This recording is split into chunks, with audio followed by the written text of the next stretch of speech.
Hello, everyone. Can you hear me? Yeah. Okay.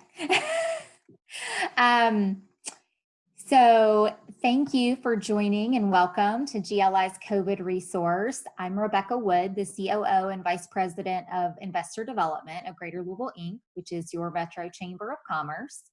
Thank you each for joining us. I hope each of you are well and staying safe. So as you've probably seen, we have spent a lot of time working on our kind of recovery and renewal task force and how do we help businesses get back to work and back open and the things that have been so long awaited.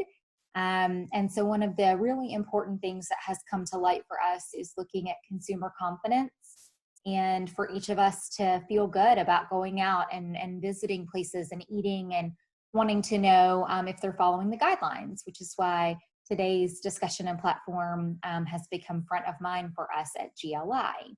So before I turn things over, I'd just like to give you a quick outline for today's discussion. After the presentation, we'll be taking your questions. You can put them in throughout, but please use the chat feature located at the bottom of your screen. Our team's going to sort through those questions and try to cover as many topics as we can in the time allotted for today. And then for a summary of today's discussion or access to other COVID-19 resources, you can check back and visit greaterlouisville.com. We are so grateful to partner for today's event with the Louisville Independent Business Alliance. We have Director Jennifer Rubenstein joining us for a few welcome remarks and a brief update from Leba. Jen? Thank you so much. So glad to be working with you guys again. My name is Jennifer Rubenstein. I'm the Executive Director of the Louisville Independent Business Alliance. I know we have some of our members on the call as well as GLI members. So just for those who may not be familiar, we are all about local independent businesses. So to become a member of LEBA, you do need to be owned independently and locally. So a lot of people know us by our Keep Louisville Weird slogan and our buy local fairs and all of that fun stuff. So we educate people about how, more of our dollars stay circulating in the community. And I think that, educating people about, voting with their dollars, I suppose, about, what kind of community they want to see is particularly important right now. And I want to say thanks so much for GLI for having us on the call, for working with us throughout the pandemic. It has been crazy, crazy times. And then, of course, we also are so excited to be working with Zero as well. And I just think it's such a fabulous story about these kind of just citizens who've come together to put together this program that will be a huge help for businesses and rebuilding consumer confidence as people begin to venture out in the world again. So thank you all so much. Thanks, Jen. Yeah, as Jen and I talked about what our partnership was going to look like this year, I don't think we anticipated a pandemic. No. Definitely has changed our proposed direction, but we're figuring it out. So thanks for joining us today. Leba is a fabulous partner for GLI, and we're so excited to do these things together as often as we can. So now let's get started with today's discussion. I would like to welcome Teddy Gold, Kentucky Zero's head of state partnership. Teddy will be giving us some background of how this collaboration came to be and an overview of the app, which will be available to the public very soon. Zero is citizen-led pandemic response, nonprofit, 501c3, leveraging technology for pandemic response. Their mission is to foster public safety by connecting accessible, collaborative technology solutions to communities across the country while working closely with partners and officials.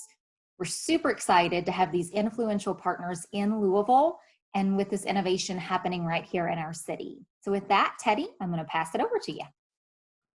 Thanks, Rebecca. And thanks, Jennifer. GLI and Leba have both been fantastic partners and, with us every step of the journey. And I'll get into what that journey's been, but just thanks for organizing. Thanks for putting this together. Thanks for, being real leaders and advocates of the work we're doing. I think, we're going to be able to move forward together, which is great. My background and my work is in civic and political technology. So I work day in and day out to make sure that technology is lifting up the lives of those who need it, and doing the work that, making the work that needs to get done easier. Good technology never works alone. It's always working with and for people like you. And we're just so excited to work in Kentucky, work in Louisville, and across the state to get this initiative going. So I'll share some slides, but just a huge nod of thanks to Jennifer, to Rebecca, to Lopa and Rashad Marotra, who've been huge advocates of ours. Thank you for the work you do in the state, and thank you for everything. So let's hop in. I'll do the awkward thing where I share my screen, and I hope it's the right window.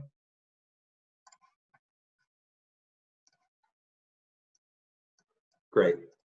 So,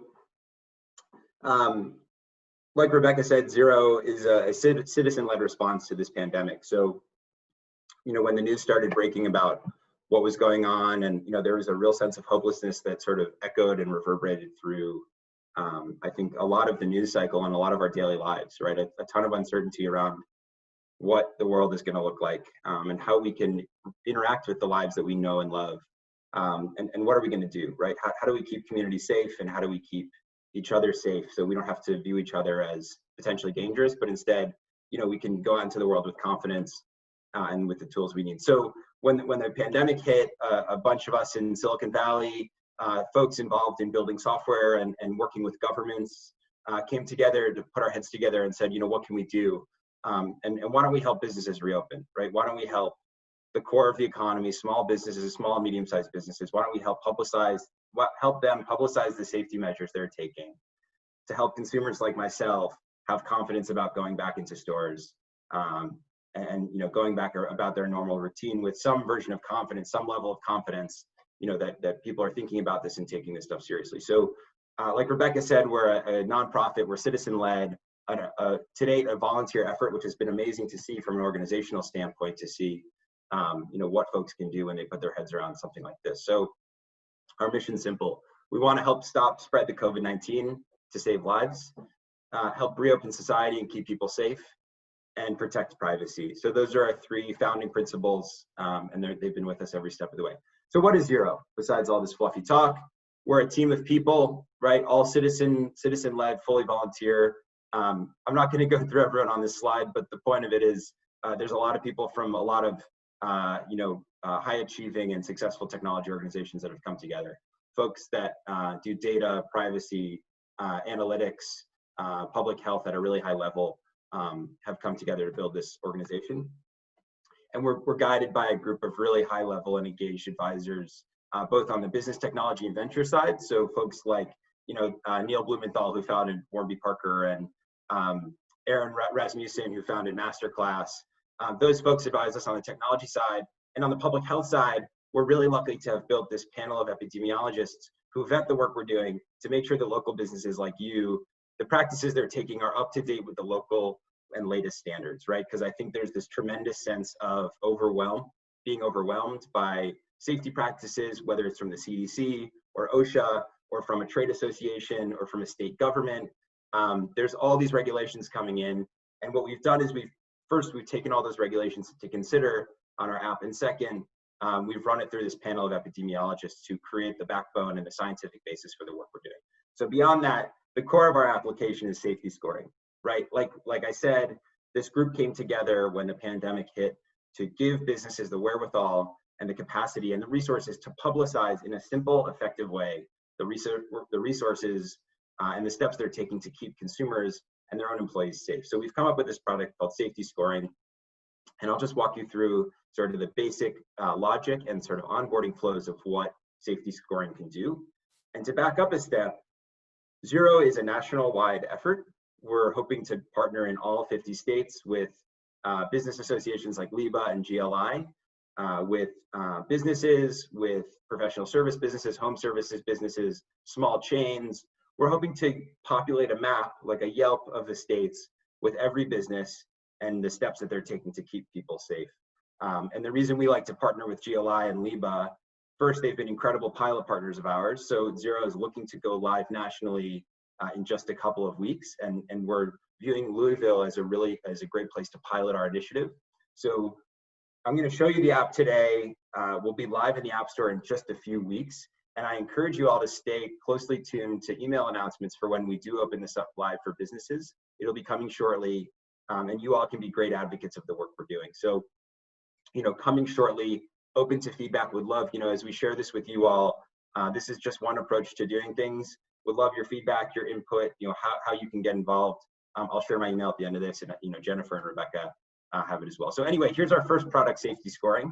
The hope is to prevent transmission by encouraging basic safety practices. So like a Yelp for safety scoring, in one definitive way, what are the measures that your businesses are taking so that consumers, when they say want to go to the drugstore or go to out to eat, or go to a hardware store, can compare businesses against each other and look in one place and gain confidence around, this business is taking safety practice seriously. So let's hop in. YU00 provides local residents peace of mind by sharing safety measures their favorite businesses are putting in place. We did a little survey and we found that 7 out of 10 consumers are more likely to shop in a store that publicize their safety practices. So, based on that science and based on that survey, we thought every small local business should have the ability to post publicly those practices they're taking. So here's what the app looks like. Businesses opt in, fully opt-in system. You opt in to self-report your safety measures. So depending on what industry you're in, so whether it's the retail industry, the restaurant industry, home services, professional services, our board of epidemiologists has looked through and created the definitive set of guidelines for each industry. So you're sorted into an industry, given a set of safety practices to self-report. You self-report, and that this works to populate a map. So as a consumer, you can pop open this map, and the idea is for you as a business to be able to win more trust and foot traffic, get more customers when you claim your business. So you come live on this app that customers can access through the App Store, and like I said, restore some of that consumer confidence. I should have said this earlier, but to be a part of this app and to be a part of this program, totally free to businesses, totally free to LIBA and GLI. Zero is a nonprofit at the moment. We are philanthropically funded, and in the long term, to make this effort sustainable, we're thinking about, okay, if you're in this case Redding's business, maybe like you can on a restaurant review platform, can you pay to advertise what you're doing, or can you survey your customer? We can give you the ability to survey customers, but for now, that's all long term. From now, this platform will always be free to small and independent businesses like yours. It will always be free for our partners in LIBA and GLI. There's no cost to downloading the app. There's no cost to using the app.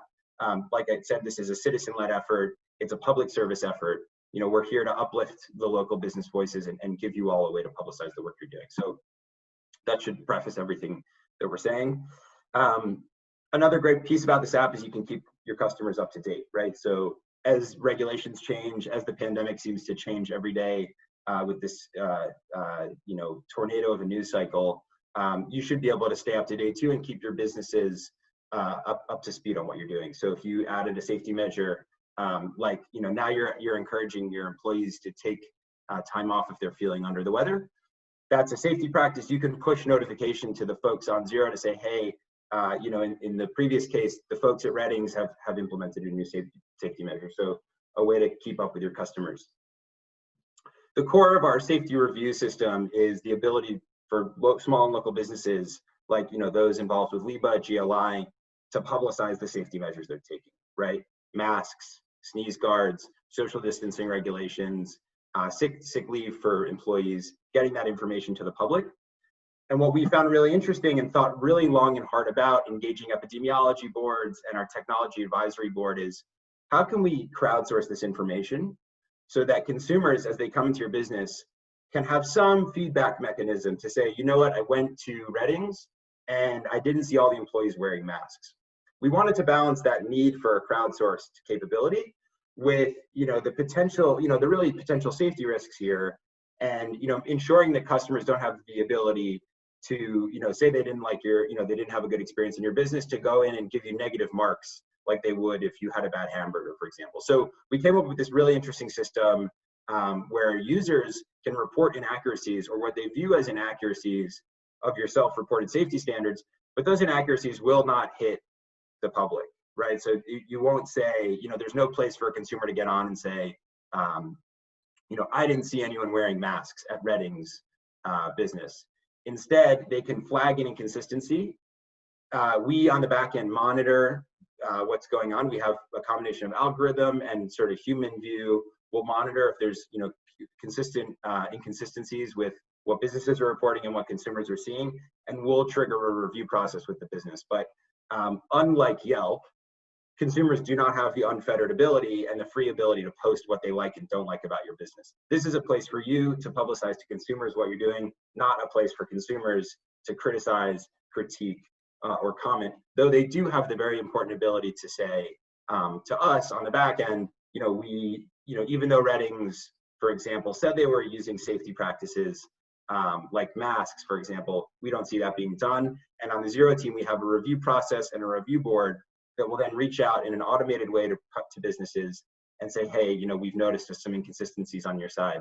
Is it true that you're not, taking the practices that you're reporting? So we've thought a lot about this feedback mechanism. We would love your thoughts as we pilot this on how to make it more iterative, because on the one hand, our North Star is consumer confidence, keeping businesses safe, keeping consumers safe, getting foot traffic in your door, ensuring that people populate your businesses like they used to and patronize your stores. But on the other hand, we want to make sure that folks are reporting the right safety practices. So we think we've struck a really good balance here with our review process, and would love your feedback as we continue to roll out. The great thing about this app is it's going to be able to encompass all types of businesses. So we've started with retail and restaurants. We're expanding to groceries, offices, things like taxis and ride shares, hotels. We're even working with an airline to say, the basic framework is we're developing the safety practices based on OSHA, CDC, local, state guidelines about how to keep a business safe. And what the ultimate goal of this is to create a universal framework that covers all businesses. So when you go to book an airline ticket or when you go into your dentist's office, you're actually seeing the same set of regulations and frameworks that you yourself are publicizing at your business. So Zero is going to soon be working with across all industries. The hope is to cut through a lot of this confusion and noise around what is right and what is wrong. For example, when this pandemic hit, the CDC suggested that folks should not wear masks. And then a month later, the CDC changed their mind and famously said, everyone should be wearing masks, even if it's a cloth covering.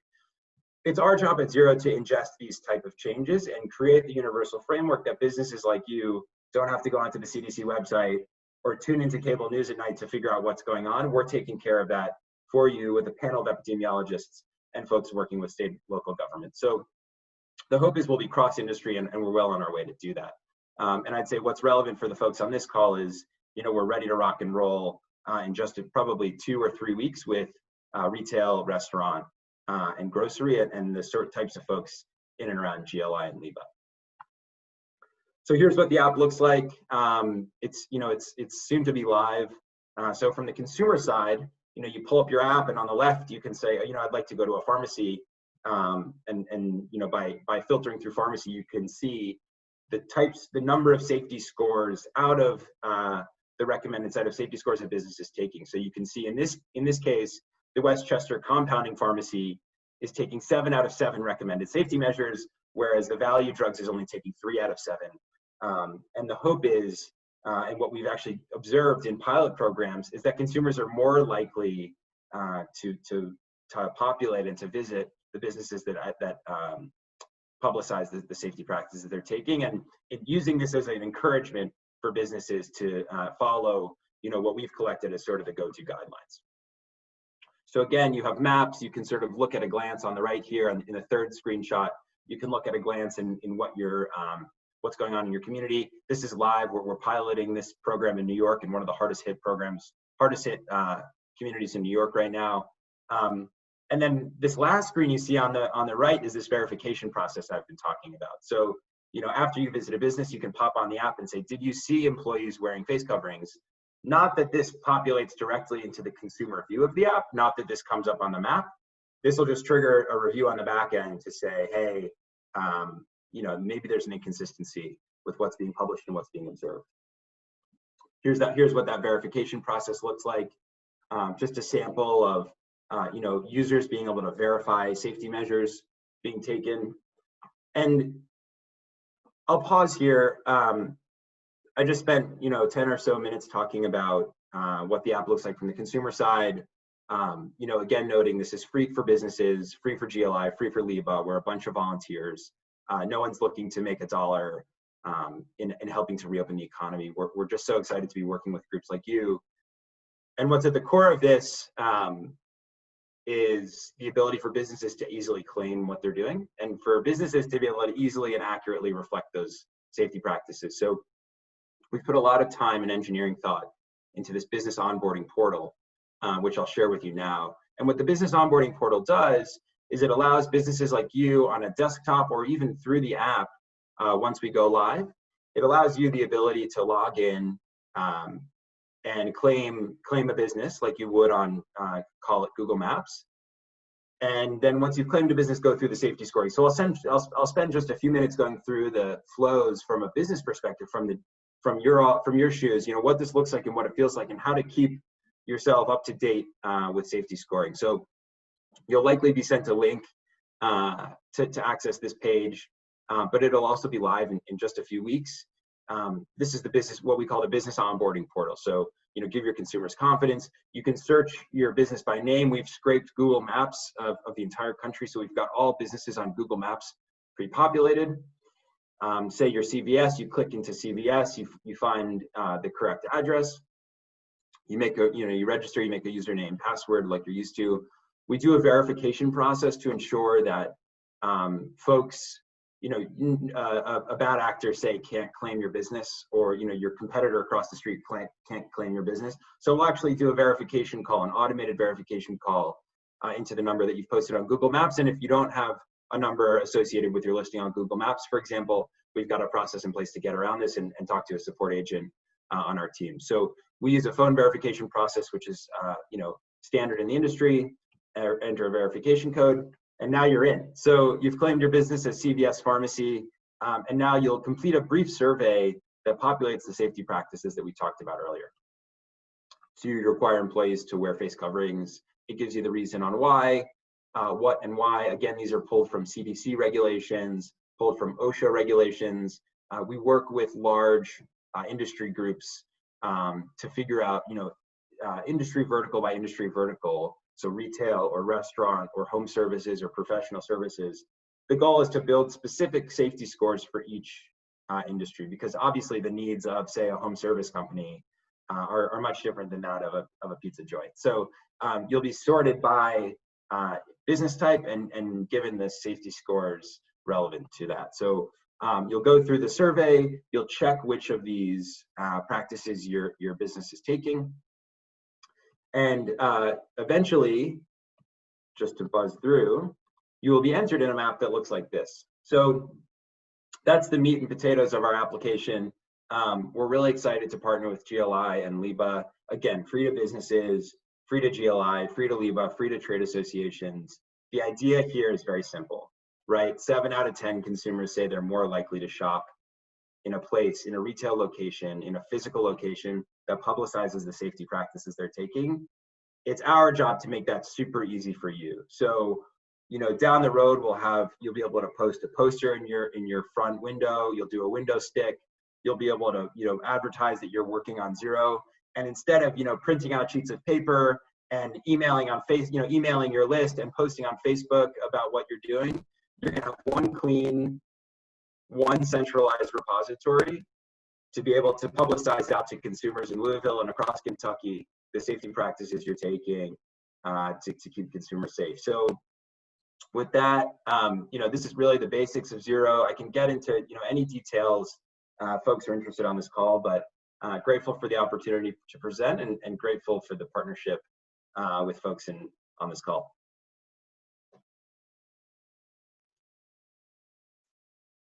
Thank you, Teddy, for the overview and the update. It's inspiring to hear about the innovation that's coming out of such an uncertain time. And I'm sure that we're going to have many questions, so we'll get started with some of the Q&A portion. So again, friendly reminder to everybody on the call to use the chat feature located at the bottom of your screen. So to get started, can you please detail a little more about privacy concerns that some may have when utilizing the app, both from the business and the consumer side? Yeah, and it's a great question.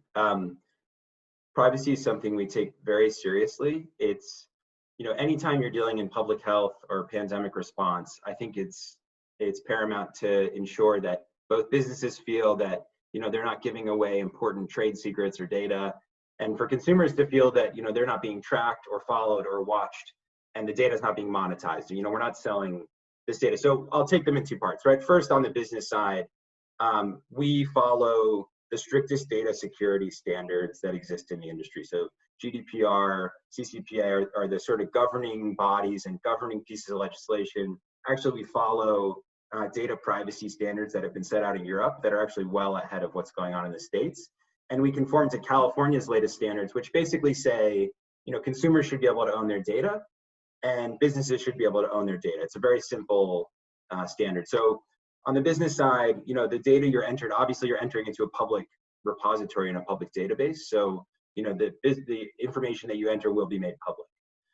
From the consumer side, there's no tracking of the information. There's no tracking of your usage of the app. There's no monetization. You're not going to be served ads based on, hey, I looked up a hardware store. You're not going to be served an ad for home improvement products. We keep all data de-anonymized and decentralized so that you're not tracked, followed, or watched. Again, it's a nonprofit volunteer effort. We're not serving ads, and we're also not transferring how consumers look up their data to businesses. So, if you're a Redding's business, say, you can't say, hey, I'd love to pay to see who's been searching for my business. That's not part of our business model. We're here as a nonprofit and we're here to help. We're not here to make money selling, trading data. That's great. So no creepy pair of shoes that found on the app like they do. No creepy shoes. Yeah, my husband's always like, what did you look for today? Because now it's in my Facebook. And we're not listening either. We're not listening to what you say. We're not doing any of that. We are, the folks who build this app come from, like I said, there are folks in Silicon Valley and business and technology, and we're all aware of that business model. We know the business model. It's not why we're here. It's not what we're doing. And we've got no tricks hidden up our sleeve here. Yeah, I think people would be sorely disappointed if they were listening to me because this is the most boring household ever. So how current will the safety scores be, and are they updated in real time, or is there a delay? And that's, just to clarify, that's for the businesses? Yes. Yeah, so if you claim your business through our business onboarding portal, your safety scores will instantly populate into our app and into the map. The only time, and you'll be able to dynamically change that. So if you all of a sudden are at a 6 out of 7 and your last step is to offer sneeze guards at checkout, and you go ahead and hire a contractor and install sneeze guards, you can right away turn that last feature on and publicize instantaneously the features you're taking to keep folks safe. Awesome. Thank you for that. So you have a great network of partners and innovators who are putting their time and energy into the platform. Tell us a little bit more about some of the partners, how you were able to collaborate with them so quickly to get this idea up and running. Yeah, and this is, I think, something we're most proud of and what we've done. So I always love the chance to talk about it. We're working with folks like you. We're working with, my favorite partners are local trade associations, local businesses, folks who are, local and state governments, folks who understand just how critical it is to reopen an economy safely and instill this sense of consumer confidence, right? We're all hurting, we're all in pain. The moment, the COVID moment, fueled even further by the protests, local small businesses are hurting like never before. So my favorite partnership, my favorite part of working with Xero has been folks like you, right? Understanding what sort of businesses, what local businesses are doing, what they need to succeed, and how they're going to drive foot traffic back in. So I'll preface all of this by saying that from a broader partnership perspective, we've been really lucky to have a few key technology providers power the work we're doing. So, from a business model perspective, you might ask, how do you do this for free? And how are you building this as a nonprofit?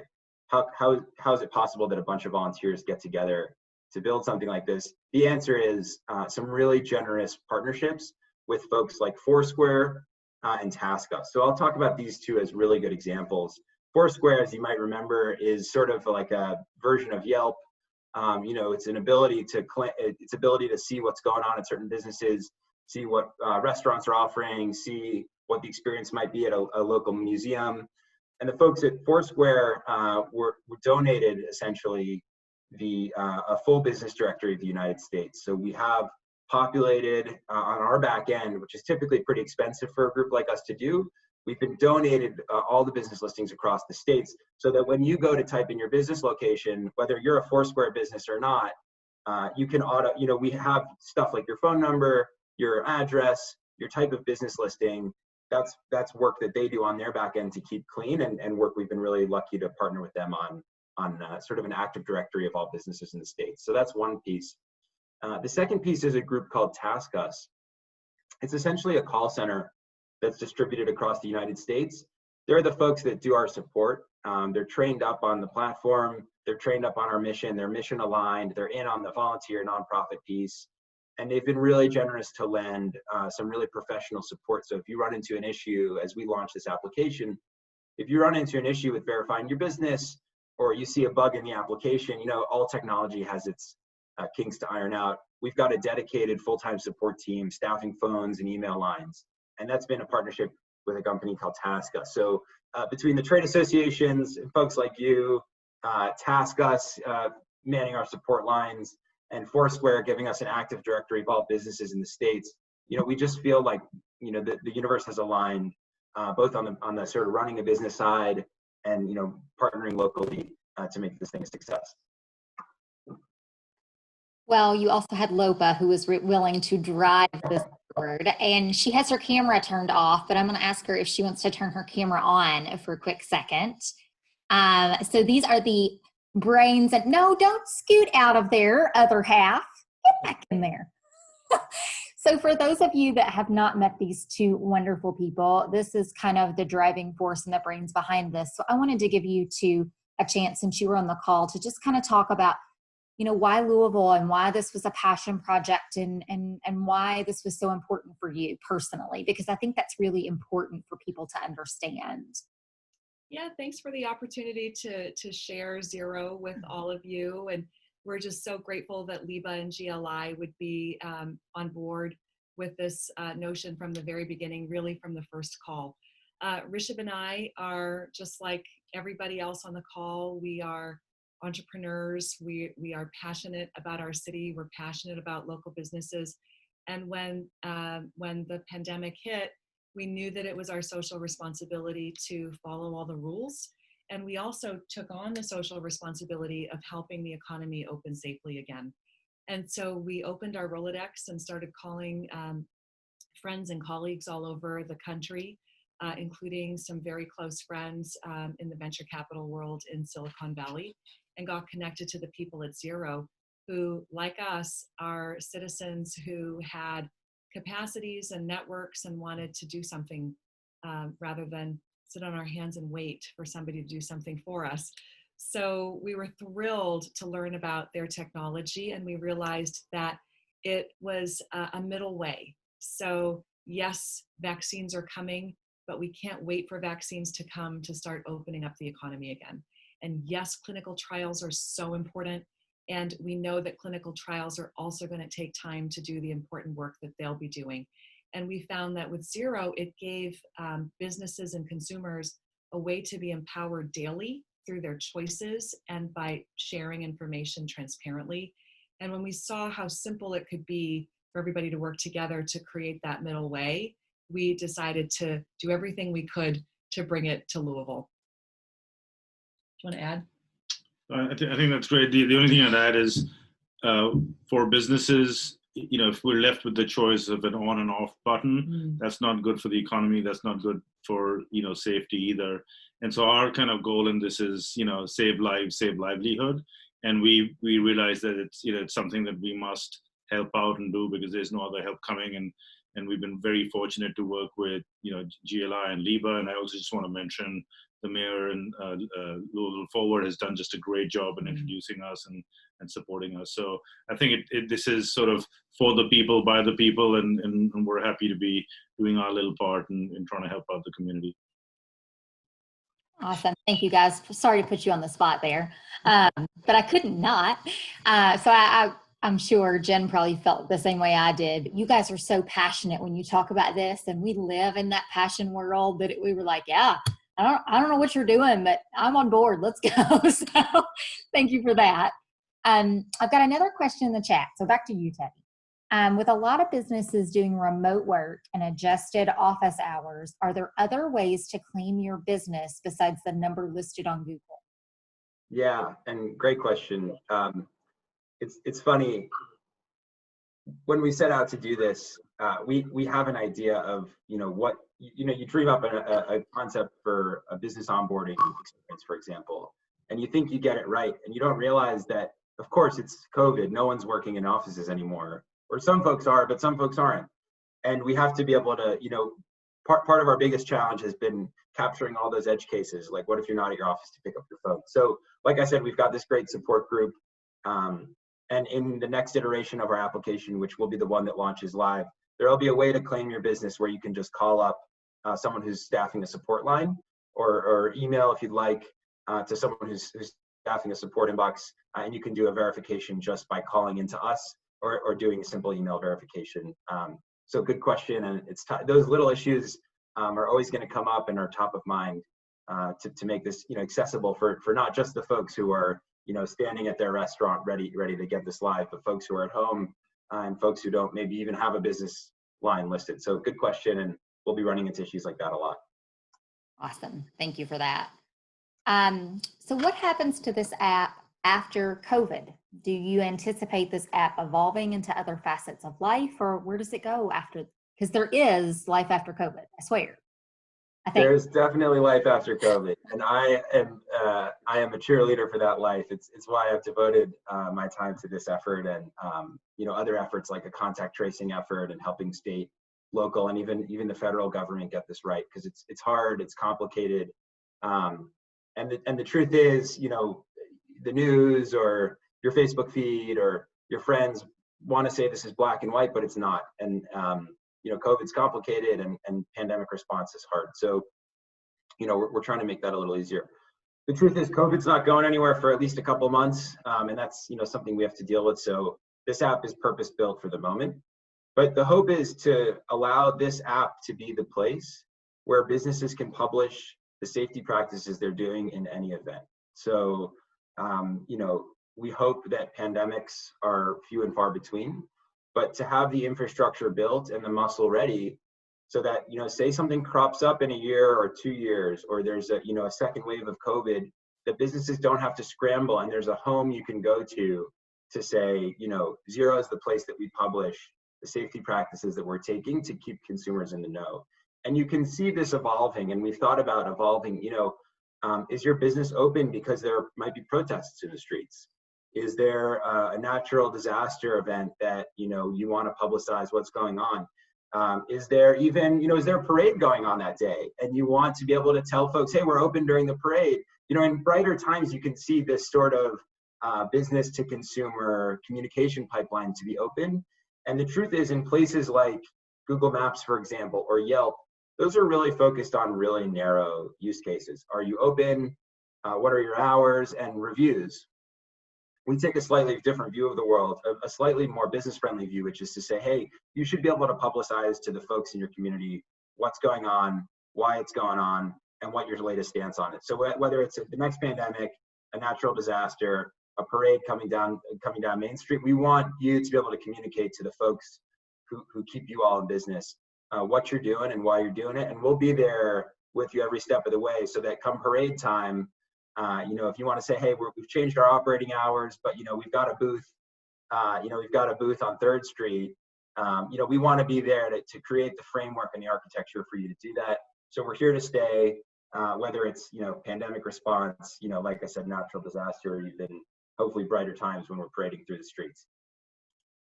Well, and heaven forbid you make sure that places are, have good health and safety standards under normal circumstances, right? And then there's that. There is that piece. So aside from the marketing piece of this and the partnerships with a LIBA and a GLI, how will the masses of consumers and businesses become aware of Zero? Yeah, great question. So, we're trying to be really intentional in the early days to work with groups like LIBA, GLI, all the businesses here to give you all full visibility and transparency into what we're doing. Ultimately, there comes a day when this gets launched out into the wild. We're going to do a fair amount of press around it. So, we're expecting some coverage, both in local papers, Kentucky papers, and national papers. And we're hoping that that's really the moment. And, we've got confidence that that's the moment where we'll see uptake, not just from the privileged few here who have generous trade associations to carve out time to hear from someone like me, but, for the random shop that's maybe not represented by an association or an alliance or a small chain somewhere, they'll see it in the paper, they'll see it on the news. So we're doing a big press launch around this, and we're hoping that not only covers businesses that haven't heard about it in early outreach, but also on the consumer adoption side to make sure that folks are using this. And I'd say when we go live, you all should feel empowered to use your association, connection, and usage of Zero in marketing materials. Tell your customers in a monthly newsletter that you're using Zero. We're going to send around window stickers eventually that you can say you're a Zero business. Use this partnership, use the framework that we've set up to help publicize the measures you're taking. And ultimately, the more consumers that are on this thing, the more foot traffic you all get, the more successful this whole initiative is. So we're depending on folks like you to make this a part of your operational muscle and institutional game plans. And we'll do everything we can on the back end to make that a reality. So we'll arm you with, we'll get you the app, we'll get you the business ability to claim your business. And from there, let's work together to make this thing a success. Well, I would think this is going to be something that's highly shared in social media realms, right? I mean, this is going to be something that's super important to consumers. And, as everybody shares that to their networks, we ask that of a lot of times of our membership and our employees and our board sometimes to say, share this to your networks, because then it's like wildfire and everything grows. So definitely understand that and excited for that. And I'll just add, it brought up another point. We've got, listen, there are a dozen or so really great pieces of technology today that as a business you can claim your profile and use, whether it's Yelp, which some people don't like and I understand why, or Google Maps, or Nextdoor. All these folks, given this sort of great board of advisors we've assembled, they're all one phone call away. And we've, for example, we're in early partnerships with Nextdoor. Nextdoor is, maybe some of you all use it and know it. And Thumbtack is another one, like a local home services business listing group, or Nextdoor, which allows you to understand what's going on in your community. We've got partnerships with these channel partners, so we can publicize in a big way the work you all are doing. So we'll do a big press rollout, but we're also going to form partnerships with a lot of these business aggregators and a lot of these communication channels to make sure this work gets out there widely. That's awesome. And in that vein, as you start to talk about other folks in the tech space, have to ask, are there any competitor products out there for Zero? Yeah, it's a great question. There's always opportunistic, there's always those who are opportunistic in moments like this. And, while there's a massive impact to the business community, there is a big opportunity for, to help folks reopen. And, to date, we've taken the stance that this is a nonprofit initiative. It's volunteer led, it's powered by people like you on this call. But there are some folks, we haven't seen as many sort of standalone applications like the one we've built.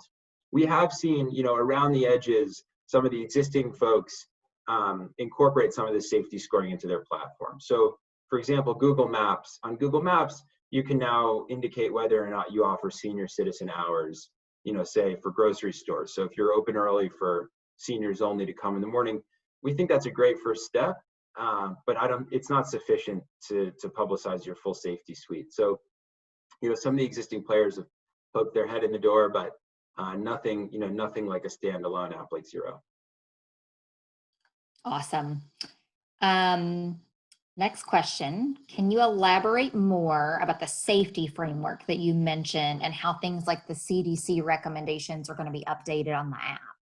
Yeah, so we're really proud of a panel of epidemiologists we've put together, folks from all the fancy medical schools and public health authorities. So they're our North Star in this regard, and we passed the epidemiology over to them, and they spit out answers for us. So they're ingesting, they get together weekly and they ingest the latest CDC, OSHA, large trade associations are also putting out some regulations and guidelines. They're ingesting all of those and they're spitting back to us in an iterative, dynamic way what those safety practices are. The truth is, we've learned a ton about this virus in the last 3 months, and the science has evolved even, then, but the rate of change of safety practices has slowed. So what we know now, it seems, is fairly comprehensive. And, with that in mind, we're still doing regular checks with safety scores to make sure that our epidemiologists have the latest. So constantly updating, but I'd expect, my sort of gut instinct on this, having spent some time with the epidemiologists, is that the safety scores in place now will likely look similar to the safety scores that you see in the next couple months. Great. All right, final question, and then I promise I'll quit picking your brain. So this is a great example of crisis driving innovation. So what other innovations along these lines do you potentially see coming out of the crisis right now?